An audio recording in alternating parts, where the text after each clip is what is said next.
Workshop जिसका title था, जिसका मुद्दा था हार्ट डिजीजेस पे बात करना, वो मैंने अटेंड किया। और वहां पे लोगों से बात करके क्या मुझे समझ आया कि सीने में दर्द को लोग रिलेट कर देते हैं डायरेक्टली हार्ट की किसी बीमारी से, दिल की किसी बीमारी से। तो क्या ऐसा सच में है कि अगर आपके सीने में दर्द है, आपकी छाती में दर्द है, आपके चेस्ट में पेन है, तो वो सिर्फ और सिर्फ किसी हार्ट डिजीज को ही सिग्निफाई करता है?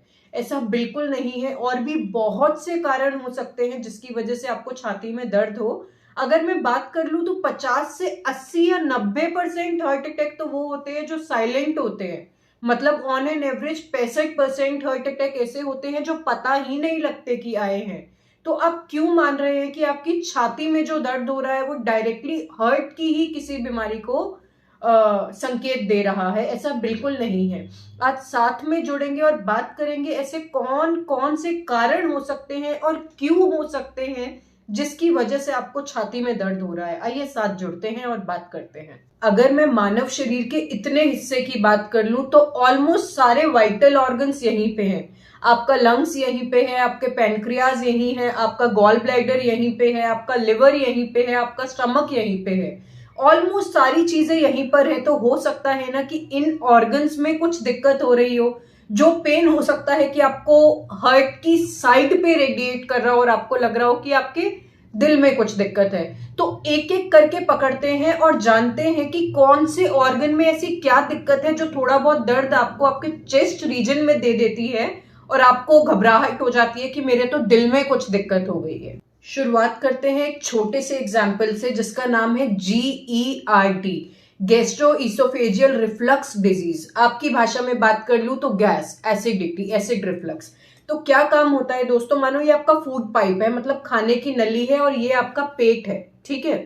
तो आपकी खाने की नली से जब खाना आता है तो वो पेट में जब आता है तो वो पेट से वापस ऊपर ना चला जाए, उसके लिए यहाँ पे एक ढक्कन रहता है, स्फिंक्टर। वो तुरंत बंद हो जाता है खाना पेट में आते ही, ताकि खाना बैकफ्लो ना मारे, ठीक है। खाना प्लस पेट में जो एसिड है वो दोनों बैकफ्लो ना मारे।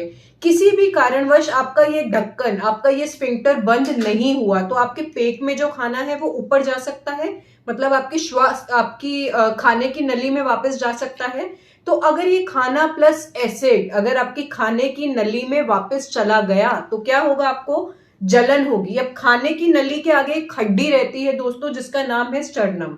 जब आपको इस नली में जलन है ना तो आपको स्टर्नम में, आपको हड्डी में हल्का सा पेन फील होने लग जाता है, और वो दिल के पास में है तो आपको लगता है कि आपको दिल में दिक्कत हो रही है, जबकि ऐसा है कुछ नहीं। आई होप ये आपको समझ आया होगा। आप चलते हैं दूसरे एग्जाम्पल की तरफ। ये आपका लिवर है दोस्तों और ये आपका गॉल ब्लैडर है, ऐसा मान लीजिए। तो आपके लिवर से, मतलब आपके यकृत से बाइल निकलता है और इस गॉल ब्लैडर में आता है। तो क्या उछल के आ जाता है? नहीं, इसके बीच में कुछ ऐसी नलियां रहती हैं, कुछ ऐसी डक्ट्स रहती हैं जो उसे लाती हैं। अब बाइल क्या है? बाइल को आप एक लिक्विड मान लीजिए। अगर कोई लिक्विड गाढ़ा हो गया है, मतलब अगर आपकी बाइल की कंसिस्टेंसी जो है वो नॉर्मल से गाढ़ी हो गई है, तो वो जिस पाइप के थ्रू, जिस डक्ट के थ्रू आ रहा है उस पर प्रेशर देगा, जिसकी वजह से दर्द होगा, और वो दर्द आपका रेडिएट कर सकता है ऊपर, और आपको लगता है कि फिर वही आपको दिल की समस्या हो गई है।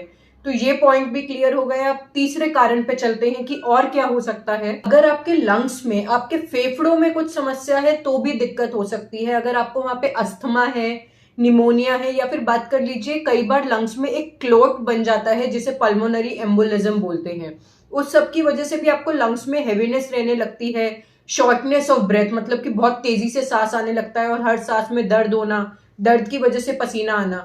ये सब समस्याएं जो होती हैं तो आपको लगता है कि दिल की समस्या हो गई, जबकि समस्या कहाँ हो रही होती है? आपके लंग्स में। तो हो सकता है कि आपको लंग्स में कोई बीमारी है तो भी आपको लग रहा हो कि दिक्कत दिल में है। ये क्लियर हो गया। एक और पे चलते हैं। अब आ जाते हैं विश्व की इकलौती समस्या पे, स्ट्रेस, एंजाइटी, टेंशन। इससे क्या होता है? जब आपको ये रहने लगता है, टेंशन बहुत ज्यादा रहने लगती है, तो आपके शरीर में रिलीज होने लगता है दोस्तों कोर्टिसोल। और अगर ये कोर्टिसोल आपके शरीर में लंबे टाइम तक रिलीज होता रहा तो वो आपके दिल और दिमाग पे फर्क डालने लग जाता है। साथ ही में अगर मैं बात कर लूं तो शुगर लेवल्स पे भी फर्क डालता है। मतलब अगर कोई पेशेंट है जो बोल रहा है कि मैम मैं दवाई भी टाइम से ले रहा हूं, मैं मीठा भी नहीं खाता हूं, मैं बहुत कंट्रोल करता हूं अपनी डाइट पे भी, फिर भी मेरी शुगर कंट्रोल नहीं आ रही है, तो उससे एक कारण और पूछना है कि टेंशन लेते हो क्या आप?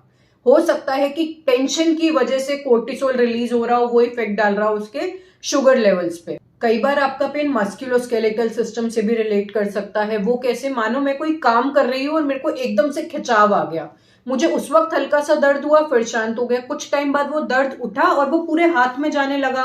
मुझे दर्द सिर्फ मसल का ही है, वहां पे मस्कुलोस्केलेटल सिस्टम की ही गड़बड़ है, पर अगर मेरा दर्द पूरे हाथ में जा रहा है तो मैं क्या समझ लूंगी, कुछ तो दिल की दिक्कत हो रही है। तो कारण एक ये भी हो सकता है।